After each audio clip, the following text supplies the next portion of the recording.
നമസ്കാരം. പരിതാപങ്ങൾ തീരുന്നില്ല എന്നുള്ളതാണ്. എന്തുകൊണ്ടാണ് വീണ്ടും വീണ്ടും ഇത്തരത്തിൽ മുഖ്യമന്ത്രിക്ക് പറയേണ്ടി വരുന്നത്? കേരളം അർഹതപ്പെട്ട പണമാണ് കേന്ദ്രത്തോട് ചോദിക്കുന്നത് എന്ന് മുഖ്യമന്ത്രി പലവട്ടം പറയുകയുണ്ടായി.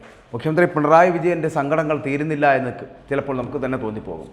കോടതിയിൽ കേസിന് പോയത് ആ പണത്തിന് വേണ്ടി മാത്രമല്ല എന്നും പകരം കേരളത്തിന് ഈ കാലയളവിൽ നഷ്ടമായ മുഴുവൻ തുകയും ലഭിക്കാനാണെന്നും മുഖ്യമന്ത്രി വ്യക്തമാക്കുകയാണ്.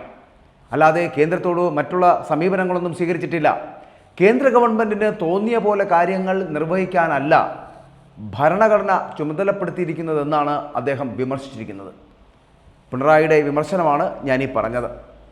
കേരളം ആരുടെയെങ്കിലും മുമ്പിൽ ഈ ദയാവായ്പിന് വേണ്ടി കെഞ്ചുന്നവരല്ല എന്നും ഫെഡറൽ തത്വത്തിന് അനുസരിച്ച് നമ്മുടെ കാര്യങ്ങൾ പോകാത്തതിനാലാണ് കേന്ദ്രത്തിനോട് അല്ലെങ്കിൽ കേന്ദ്രത്തിനെതിരെ സുപ്രീം കോടതിയെ സമീപിക്കേണ്ടി വന്ന സാഹചര്യം ഉണ്ടാകുന്നതെന്നും മുഖ്യമന്ത്രി പറഞ്ഞു വെക്കുകയാണ്. പലവട്ടം ചർച്ചകൾ നടത്തുകയും കാര്യങ്ങളൊക്കെയും പ്രധാനമന്ത്രി അടക്കമുള്ളവരുടെ ശ്രദ്ധയിൽപ്പെടുത്തുകയും ചെയ്തിട്ടും ഒന്നും നടക്കുന്നില്ല എന്നുള്ളതാണ് പരാതി. മുഖ്യൻ്റെ പരാതി തീർന്നില്ല കേട്ടോ. എന്നിട്ടും ഒരു മാറ്റവും വരാത്തതിനാലാണ് കോടതിയെ സമീപിച്ചത് എന്ന് മുഖ്യമന്ത്രി തുറന്നു പറയുകയാണ്. എന്തൊക്കെ ചെയ്തിട്ടും കാര്യങ്ങൾ നടക്കുന്നില്ല.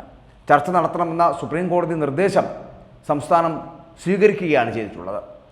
എന്നാൽ ചർച്ച നടത്താൻ ധനമന്ത്രി ഡൽഹിയിലെത്തി എങ്കിൽ പോലും ഉദ്യോഗസ്ഥരെ മാത്രമാണ് കേന്ദ്ര സർക്കാർ കാണാൻ അനുമതി നൽകിയത് എന്നാണ് മുഖ്യമന്ത്രി പറയുന്നത്. കേന്ദ്ര ധനമന്ത്രിയോ സഹമന്ത്രിമാരോ ആ ചർച്ചയിൽ പങ്കെടുക്കാൻ തയ്യാറായില്ല എന്നുള്ളതും ഖേദകരമാണ്. കേരളത്തിന് ഈ മാസം കൊടുക്കേണ്ട പണം നൽകണമെങ്കിൽ കേസ് പിൻവലിക്കണമെന്നാണ് ഉദ്യോഗസ്ഥർ തന്നെ അറിയിച്ചത് എന്നാണ് മുഖ്യമന്ത്രി പറയുന്നത്. എന്തുകൊണ്ടാണ് ഇത്തരത്തിലൊരു സാഹചര്യം ഉണ്ടാകുന്നതെന്ന് മുഖ്യമന്ത്രി വീണ്ടും വീണ്ടും ചോദിക്കുകയാണ്. കേരളത്തിന് അർഹതപ്പെട്ടതല്ലേ തരേണ്ടത്, അതല്ലേ ഞങ്ങൾ ചോദിക്കുന്നത് എന്നുള്ള മുഖ്യമന്ത്രിയുടെ ചോദ്യത്തിന് പലവട്ടം നിർമ്മലാ സീതാരാമൻ എന്ന ധനമന്ത്രി ഇവിടുത്തെ ധനമന്ത്രിയായ കെ എൻ ബാലഗോപാലിനോടും ഈ മുഖ്യമന്ത്രിയോടും വളരെ കൃത്യമായി അക്കമിട്ട് കണക്കുകൾ നിരത്തി കാര്യങ്ങൾ പറഞ്ഞതല്ലേ. പിന്നെ എന്തുകൊണ്ടാണ് വീണ്ടും വീണ്ടും നമ്മുടെ കേരളത്തിൻ്റെ മുഖ്യമന്ത്രി ഇങ്ങനെ സഹതപിച്ചു കൊണ്ടിരിക്കുന്നത്, കണ്ണീരിൽ വീണുകൊണ്ടിരിക്കുന്നത്? അറിയില്ല. കേന്ദ്രത്തിനെ പഴിചാരി ഇവിടെ അദ്ദേഹത്തിൻ്റെ കുത്തഴിഞ്ഞ ഭരണത്തെക്കുറിച്ച് മറ്റുള്ളവർ വിമർശിക്കുമ്പോൾ ആ വിമർശനത്തിൽ നിന്ന് രക്ഷ നേടുന്നതിന് വേണ്ടിയുള്ള ഒരു ശ്രമം നടത്തുകയല്ലേ മുഖ്യമന്ത്രി?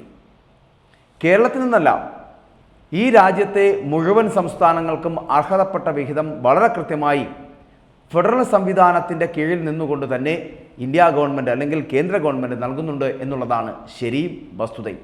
മറ്റ് സംസ്ഥാനങ്ങൾക്കൊക്കെ ഇത്തരത്തിലുള്ള പരാതികളുണ്ടോ എന്ന് അന്വേഷിച്ച് നോക്കുക. കേരളത്തിന് മാത്രമാണ് എന്തുകൊണ്ട് ഇത്തരത്തിലുള്ള പരാതി ഉണ്ടാകുന്നു? കേരളത്തിന് അർഹതപ്പെട്ടത് ലഭിക്കുന്നില്ല എന്ന് തോന്നുന്നുണ്ടോ? അഥവാ ലഭിക്കുന്നില്ല എങ്കിൽ കൂടി അതെന്തുകൊണ്ട് ലഭിക്കുന്നില്ല എന്ന് കാരണസഹിതം വ്യക്തമാക്കേണ്ടത് കേരള സംസ്ഥാനമാണ്. പക്ഷേ എന്തുകൊണ്ട് അത് നടപ്പിലാകുന്നില്ല? കാരണം അർഹതപ്പെട്ടത് നേടിയെടുക്കുന്നതിന് വേണ്ടിയുള്ള ശ്രമങ്ങൾ നടത്തുന്നില്ല കേരളം എന്ന് തന്നെയാണ് നിർമ്മലാ സീതാരാമൻ അടക്കമുള്ള ധനമന്ത്രി, കേന്ദ്ര ധനമന്ത്രി അടക്കം പറഞ്ഞിട്ടുള്ളത്. അതിൽ വസ്തുതകളുണ്ടെങ്കിൽ അത് തിരുത്തേണ്ടത് കേരളമാണ്.